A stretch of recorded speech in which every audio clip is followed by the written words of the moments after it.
व्यवसाय करणाऱ्या किंवा या सर्व गोष्टी रिपेअर करणाऱ्या व्यावसायिक मित्रांनो, रोज आपल्याकडे नवनवीन वस्तू येत असतात. त्यातील काही वस्तू ग्राहक लगेच घेऊन जातात, काही जण 8 दिवसांनी घेऊन जातात, काही जण 1 महिन्याने घेऊन जातात. त्यातील काही जणांना तर डायरेक्ट 1 वर्षाने जाते.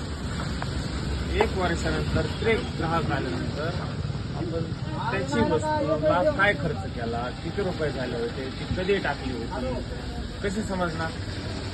या सर्व प्रश्नांपेक्षाही आपली नोंद होईल ती अतिशय स्ट्रॉंग असायला हवी, जेणेकरून आपण ती वस्तू कधी आली होती, किती खर्च केला होता हे लक्षात येईल. मिक्सरवर आपण नंबर टाकला 1127, तर आपण रजिस्टरवर नोंद करायची 1127.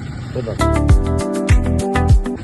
किंमत 850 रुपये, मोटर टाकायला सांगितलेली. तर हा सिरियल नंबर, ही त्या ग्राहकाने वस्तू टाकलेली तारीख, ग्राहकाचं नाव, हे त्या वस्तूला काय काय खर्च केला.